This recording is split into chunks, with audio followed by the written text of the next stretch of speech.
بسم اللہ الرحمن الرحیم۔ السلام علیکم ناظرین، ریڈ زون سے میں ہوں علی رضا الوی اور میرے ساتھ موجود ہیں جناب مسر برلاس۔ خواتین حضرات، آپ کی خدمت میں سلام۔ حسب سابق حسب روایت پاکستان کے لیے دعا۔ اللہ تعالی ہمارے اس عظیم وطن کو سلامت رکھے، یہ وطن ترقی کرے، یہاں خوشحالی ہو، امن ہو، سکھ ہو، چین ہو۔ علی رضا الوی صاحب، کیا خبریں؟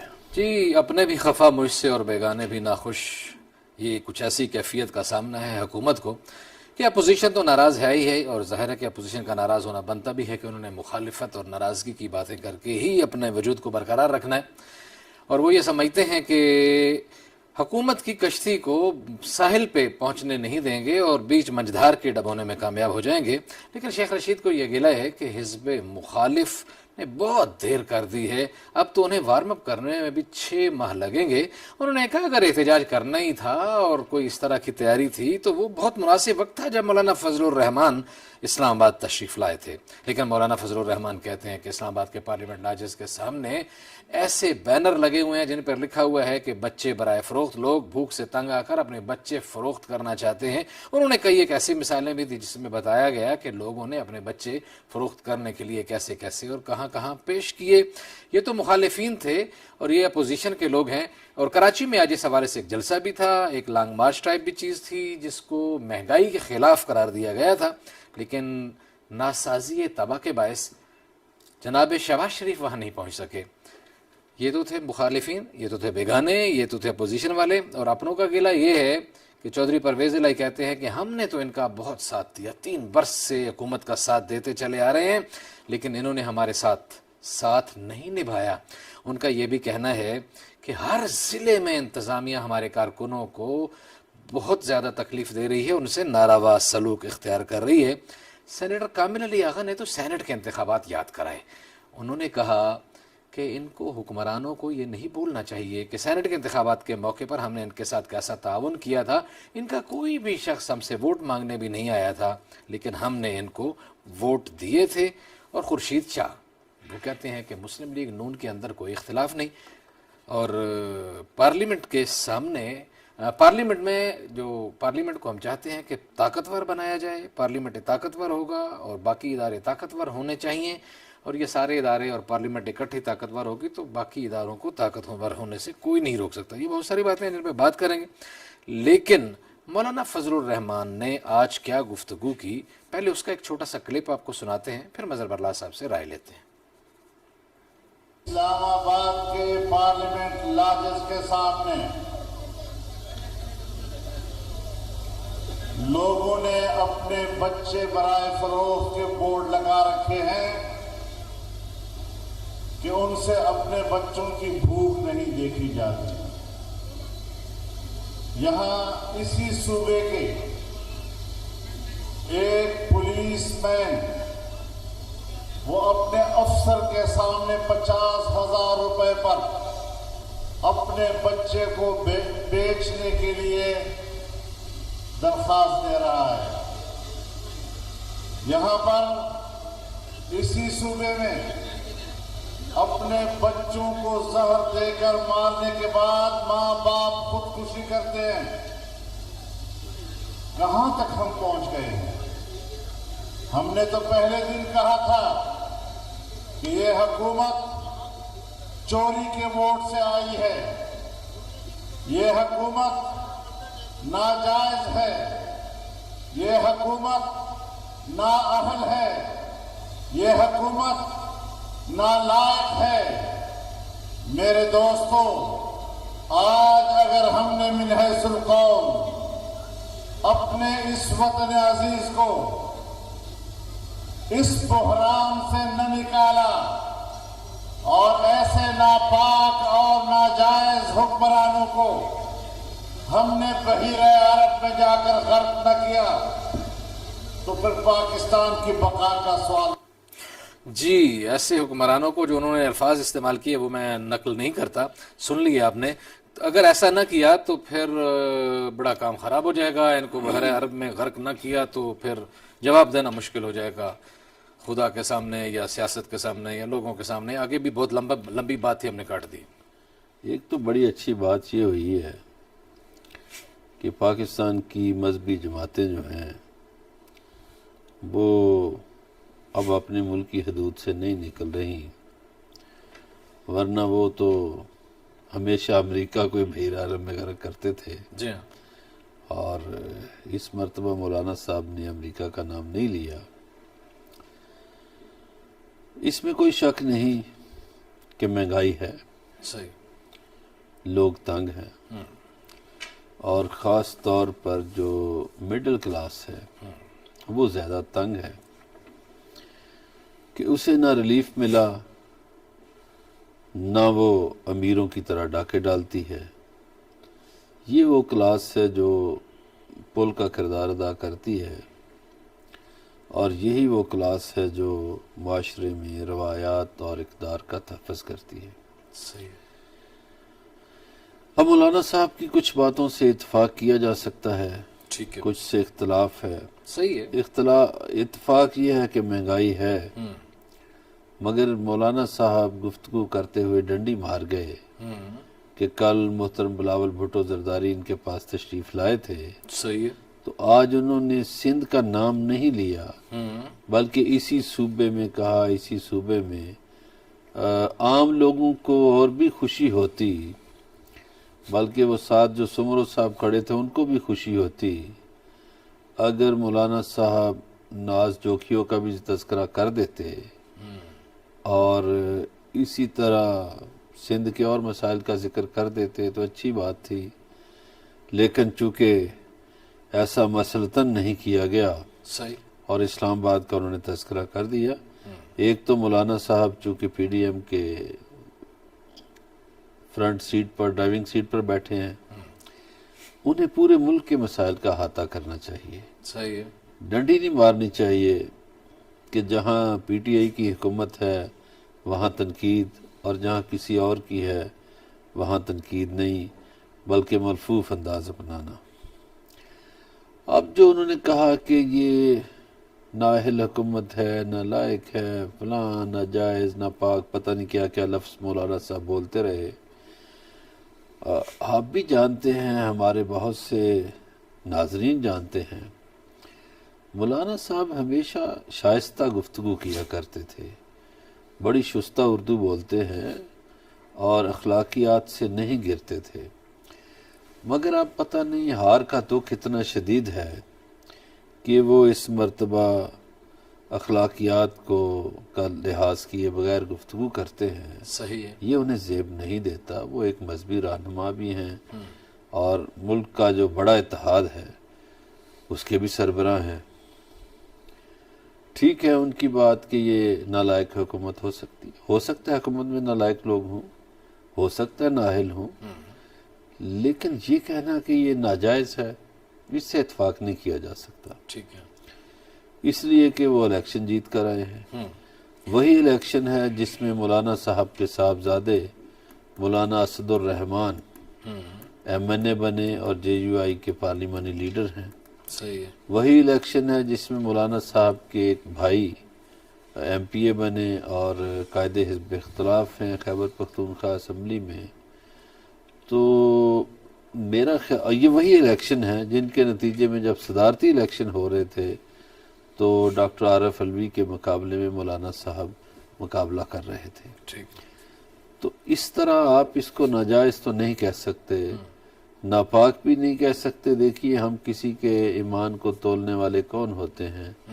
جب کوئی خود کو مسلمان کہے تو ہمیں یہ سیب نہیں دیتا صحیح، کہ ہم اس کو ناپاک کہہ دیں، یا پاکی ناپاکی کا حکومتوں سے تعلق نہیں ہوتا۔ چلیں صحیح ہو گیا، لیکن اس کی گفتگو کا جو پہلا حصہ، لوگ بچے بیچنے کے لیے تیار ہو گئے، پارلیمنٹ لاجز کے سامنے لوگوں نے بچے برائے فروخت کے بورڈ لگا رکھے ہیں، اس پہ آپ کیا کہیں گے؟ اچھا، اگر یہ علی رضا علوی صاحب، میں نے پہلے عرض کیا کہ مہنگائی ہے،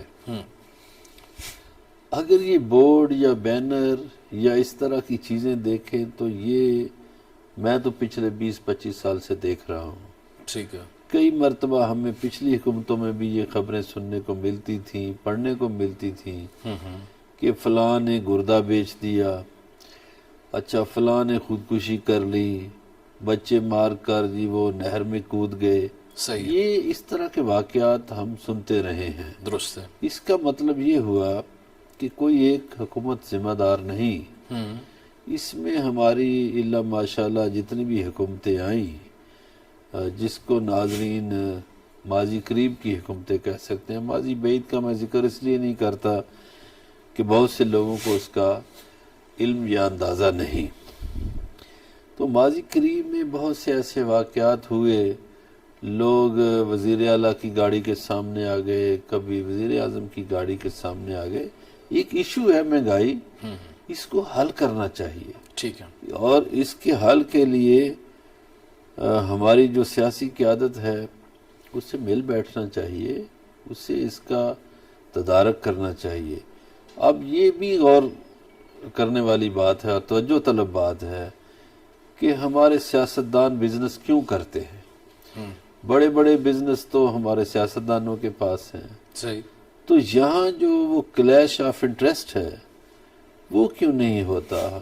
اب ریاست مدینہ کی بات تو کرتے ہیں، ہمارے موجودہ وزیر اعظم بھی بات کرتے ہیں ریاست مدینہ کی، تو ریاست مدینہ میں تو جو پہلے خلیفہ تھے ان کی کپڑے کی دکان بند کروا دی گئی تھی، تو اب یہ جو کابینہ میں وزیر ہیں، کسی کی شوگر مل ہے، کسی کے گاڑیاں لگانے کی فیکٹری ہے، کسی کی سیمنٹ کی فیکٹری ہے، کسی کی لوہے کی فیکٹری ہے، تو یہ صرف اس حکومت میں نہیں ہو رہا، اس سے پہلی حکومتوں میں بھی یہ رہا۔ صحیح، تو یہ جو کلیش انٹرسٹ کا، یعنی آپ انہی لوگوں کو وزیر بنا دیتے ہیں جو لوگ لوٹتے ہیں، جو لوگ اس مہنگائی کے بنیادی طور پر ذمہ دار ہیں، انہی کو آپ عہدوں پہ بٹھا دیتے ہیں۔ تو میرا خیال ہے کہ ہمارے ہاں جو مسائل حل نہیں ہو پا رہے، اس کی بڑی وجہ یہ ہے کہ وہی طبقہ حکمران بنتا ہے جو لوگوں کا خون نچوڑتا ہے، لوگوں کا خون پیتا ہے۔ ہمیں بحیثیت قوم اس طرف جانا چاہیے کہ ہمارے ہاں وہ لوگ اقتدار میں آئیں جن کی دلچسپی ان کا ذاتی کاروبار نہ ہو۔ صحیح ہے۔ اچھا، یہ اس میں آپ نے بڑا صحیح ارشاد فرمایا، آپ کی ماضی پہ بھی بڑی گہری نظر ہے۔ ماضی میں بھی ایسے ہی رہا، مہنگائی بھی ہوئی، خودکشیاں، بچے برائے فروخت، گردے برائے فروخت کے واقعات ہوئے، لیکن آپ کے نالج میں شاید ہو کہ ماضی میں خود حکومتی اشاریوں کے مطابق مہنگائی 17.37% 17.37% پہ پہنچی ہو، یا ڈالر 178 روپے کا ہو گیا ہو۔ ماضی میں بھی کوئی ایسا واقعہ یا ایسی کوئی مثال موجود ہے، یا یہ صرف طرح امتیاز موجودہ حکومت کا ہے؟ دیکھیے، ڈالر تو پہلی مرتبہ اس نہج پہ پہنچا ہے، اور اگین وہی مسئلہ ہے کہ ڈالر کے مہنگا ہونے کی وجہ حکومت میں بیٹھے ہوئے وزیر ہیں جن کے کاروبار ہیں۔ مثلا ایک وزیر صاحب ایسے ہیں جن کے رشتہ داروں کی جو فیکٹریاں ہیں، یعنی اگر وہ یہ کپ تیار کرتے ہیں تو وہ باہر سے جو کپ آتے ہیں اس پہ پابندی لگا دیں گے کہ کپ نہیں آنے چاہیے، چونکہ ان کے رشتہ داروں کے کپ بکیں گے۔ صحیح۔ ان کے دوسرے رشتہ دار کی فیکٹری ہے گلاس تیار کرنے والی، تو وہ گلاس کی جو امپورٹ ہے اس پہ اتنی ڈیوٹی، اتنا ٹیکس لگا دیں گے کہ کوئی امپورٹ نہ کر سکے، تاکہ ان کے رشتہ داروں کے گلاس بکے۔ تو جب آپ یہ کام کریں گے، پھر آپ دیکھیے اس کے علاوہ وہ کیا کام کرتے ہیں کہ یہاں مثلا گاڑیاں ہیں، یہاں ان کے پرزے بنانے کی فیکٹریاں بھی نہیں ہیں، پرزے بھی امپورٹ کیے جا رہے ہیں، صحیح، لگژری آئٹم امپورٹ کیے جا رہے ہیں۔ تو جب آپ کی درآمدات اس قدر بڑھے گی، آپ اپنے رشتہ داروں سے نہیں نکلیں گے باہر، تو ڈالر تو مہنگا ہوگا۔ صحیح۔ اسی طرح یہ جو آپ کے اسٹیٹ بینک کے گورنر ہیں، یہ پہلے مصر میں اپنا کرتب دکھا کے آئے ہیں، اب یہاں دکھا رہے ہیں۔ ٹھیک ہو گیا۔ یہ جو معاشی ٹیم ہے نا وزیر اعظم کی، ہم کوئی حکومت پہ تنقید نہیں کر رہے، نہیں ظاہر ہے، ہم تو یہ چیز احاطہ منظرنامہ پیش کر رہے ہیں کہ صورتحال ہے۔ معاشی ٹیم درست کرے۔ آپ کی معاشی ٹیم IMF کی ہے۔ میں ایک سوال یہ پوچھنا بلاول چاہتا ہوں، بھٹو زرداری صحیح کہتے ہیں اس معاملے پہ صحیح ہے کہ آپ کی جو معاشی ٹیم ہے وہ پاکستانی عوام کا خیال کرنے کی بجائے IMF کا خیال کرتی ہے۔ 3 برس میں 3 سے زیادہ بار اس ٹیم کو تبدیل کیا گیا، لوگ بھی تبدیل ہو گئے۔ پھر ایک اور بات، کیونکہ آپ کی ماضی پہ بڑی گہری نظر ہے، کئی دہائیوں سے آپ کالم لکھ رہے ہیں، تجزیے کر رہے ہیں، ماضی میں بھی کہیں آپ نے ایسا دیکھا ہو کہ اس دور کے حکمران اتنی ہی ڈھٹائی سے مہنگائی کے حق میں بولتے ہوں، کہتے ہوں کہ مہنگائی ہو رہی ہے تو بہت سارے لوگوں کا فائدہ بھی ہو رہا ہے، یا یہ بھی صرف انہی لوگوں کا امتیاز ہے، یا ماضی میں بھی ایسا ہوتا رہا ہے؟ بالکل ماضی میں ایسا ہوتا رہا ہے۔ کئی مرتبہ کوئی چیز مہنگی ہو گئی، مثلاً ایک دور میں ٹماٹر مہنگے ہوئے تو ان کے وزراء اور حکمران یہ کہنے لگے اس دور کے جو تھے کہ لوگ ٹماٹر نہ کھائیں۔ کسی دور میں دہی ڈال کچھ لیا ہوا، ہاں جی، دہی ڈال کئی لیا۔ چیزیں، مطلب یہ ایسی تجاویز آتی ہیں۔ تو روٹی نہ کھائیں، بند کھا لیا کریں، کیک کھا لیا۔ میں تو یہ الوی صاحب گزارش کر رہا ہوں کہ ہمارے حکمرانوں نے، اس حکمران نے یا اس سے پہلے حکمرانوں نے، لوگوں کے مسائل کو ایڈریس صحیح طور پر نہیں کیا، جس کا خمیازہ بھگتنا پڑ رہا ہے، اور ہر سال کے ساتھ اس میں اضافہ ہوتا جا رہا ہے۔ صحیح ہو مثلاً ایک چھوٹی سی بات ہے کہ آپ کے شہر بڑھتے جا رہے ہیں، آپ کی زرخیز زمین ہاؤسنگ سوسائٹیاں ہضم کرتی جا رہی ہیں، اور آپ کی پروڈکشن جو ہے اس میں کوئی اضافہ نہیں ہو کوئی رہا، اضافہ نہیں ہو رہا۔ تو آپ ایڈریس ہی نہیں صحیح کر رہے۔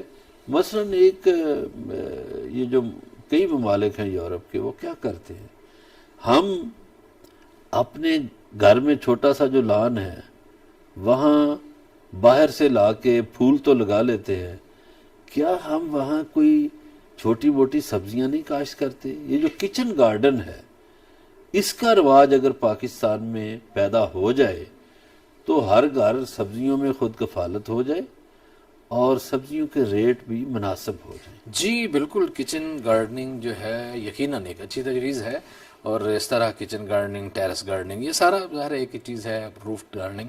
تو اگر یہ لوگ اس پہ توجہ دینا شروع کر دیں تو یقیناً ظاہر ہے کہ پیداوار میں بہتری ہوگی اور بہت سارے مسائل کا سامنا کرنے میں آسانی رہے گی۔ بات چیت کا سلسلہ جاری ہے، ہمارے ساتھ رہیے گا، ملتے ہیں ایک بریک کے بعد۔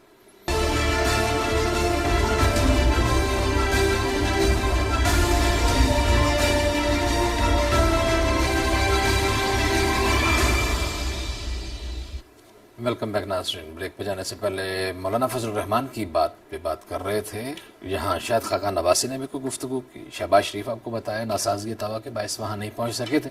شاہد خاقان عباسی نے کیا کہا، انہی کی زبانی سناتے ہیں، پھر اس پہ تبصرہ کرتے ہیں۔ ایک وجہ ہے اور وہ 2018 کے الیکشن کی چوری۔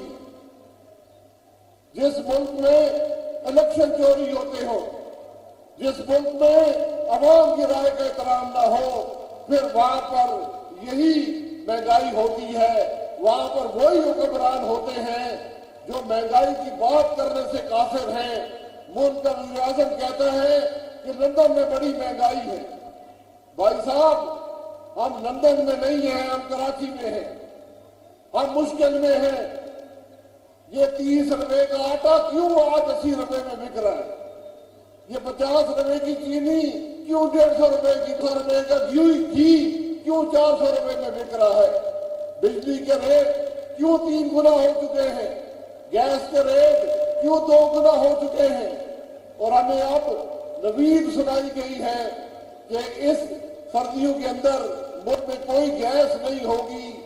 آپ کو ہم جی جناب والا، انہوں نے چیزیں گنوائیں اور پھر وہی بات، مہنگائی پہ کافی بات ہو بھی گئی ہے، بالکل جی، لیکن بات ہوگی۔ پہلے گیس تو پہ ان بھی، کی، گیس کے بحران پہ بھی انہوں نے بات پہلے کی۔ تو ان کی عوام کی رائے کے احترام کی بات کر لیں۔ مری کی عوام نے رائے دی تھی کہ شاہد خاقان عباسی کو مسترد کر دیا تھا، صحیح ہے۔ تو ان کو وہاں سے لاہور سے پھر جتوایا گیا کرائے کی سیٹ سے۔ جو باتیں شاہد خاقان عباسی صاحب نے کی ہیں، دیکھیے ان سے پہلے ٹھیک ہے یہ کراچی میں ہیں، اب امریکہ میں 30 سالہ ریکارڈ ٹوٹا ہے مہنگائی کا۔ ہمیں نہیں پتا کہ وہاں کس کی حکومت ہے۔ صحیح۔ جو چینی انہوں نے کہا جی 50 میں ملتی تھی 150 میں مل رہی ہے، اس پہ میرا خیال ہے ہم بات پہلے کر بھی چکے ہیں، مزید کر دیتے ہیں صحیح ہے. کہ جناب اس لیے یہ مہنگی ہیں کہ یہ آپ سیاستدانوں کی شوگر ملیں ہیں، آپ سیاستدانوں کی آٹے کی ملیں ہیں، آپ لوگوں نے ہی یہ مینج نہیں کیا کہ لوگوں کے مسائل کو ایڈریس کیسے کرنا. صحیح ہو گیا. چلیں اس پہ کافی بات ہو مجھے گئی. تو علوی صاحب طاہر القادری صاحب یاد آتے ہیں کہ وہ جب سپریم کورٹ گئے تھے تو انہوں نے آئین کے پہلے جو 40 آرٹیکل تھے اس پہ انہوں نے کہا جی یہ عام آدمی کے لیے ہیں، بنیادی انسانی حقوق سے ہیں، متعلق ہیں، ان کو ہی ایڈریس نہیں کیا گیا. صحیح ہے. اچھا اب یہ وقت ہے، یہ بجائے اس کے کہ اب یہ چوری شدہ الیکشن کی باتیں کریں، اب یہ نئے الیکشن کی تیاری کریں. شیخ رشید احمد نے آج انہیں بہت اچھا مشورہ دیا ہے. جی بالکل، شیخ رشید صاحب نے ان کو یہی کہا ہے، بلکہ میں تو سمجھتا ہوں کہ بالکل ہی صحیح کہا ہے کہ بھائی اب دھرنے کا وقت نہیں ہے. دھرنے کا مناسب وقت وہ تھا جب مولانا فضل الرحمان اسلام آباد تشریف لائے تھے. ہاں پہلی مرتبہ صحیح ہے. اب تو آپ کو وارم اپ ہونے میں بھی 6 مہینے لگیں گے اور پھر کتنا ٹائم رہ گئے. آپ اگلے الیکشن کی تیاری کریں. اور پھر جو آپ نے میاں شہباز شریف صاحب کی بات کی، دیکھیے میاں صاحب جو ہیں وہ کئی خاص مواقع پہ بیمار ہو جاتے ہیں، تو بیمار ہو گئے تو انہوں نے شاہد خاقان عباسی کو بھیج دیا کہ جاؤ. اب یہاں بھی چونکہ مسلم لیگ نون کے اندر بھی 2 گروپ ہیں. صحیح ہے. ایک مفاہمتی گروپ ہے اور ایک غیر مفاہمتی گروپ ہے. ایک مزاحمتی گروپ ہے. مزاحمتی گروپ ہے. اگرچہ پیپلز پارٹی کے رہنما سید خورشید شاہ پتہ نہیں کب سے نون لیگ کے ترجمان بنے یہ ہیں. ویسے مجھے بھی بڑی حیرت ہوئی جب ان کی خبر دیکھی تمام ٹی وی چینلز پہ، اخبارات میں، کہ وہ کہہ رہے ہیں مسلم لیگ نون میں کوئی دھڑے بندی نہیں ہے. یعنی یہ بات پھر میں نے یہی تصور لیا کہ شاید کسی صحافی نے وہاں سوال کر دیا، کسی رپورٹر نے موجود جو ہوگا، تو انہوں نے کہا ہوگا نہیں ایسی کوئی بات نہیں ہے. سنا ہے کہ ابھی جو اتحاد یا قربت کی باتیں ہوئی ہیں نون لیگ اور پیپلز پارٹی میں، تو خورشید شاہ صاحب جو ہے انہوں نے کردار ادا کیا ہے. تو لیکن حیرت اس بات کی ہے کہ اپنی پارٹی پہ بات کرنے کی بجائے وہ دوسری پارٹی سے متعلق گواہیاں دے رہے ہیں. خورشید شاہ صاحب پتہ نہیں ایسا کیوں کر رہے ہیں. لیکن مظہر اللہ صاحب یہ حکومت کے یہ تو مخالفین ہیں، جیسے ہم نے انٹرو میں کہا، مخالفین تو چلیں ان کا تو گلا شکوہ بنتا ہے، اپنے بھی وہ کیا کہتے ہیں گراتے ہیں نشے من پہ بجلیاں.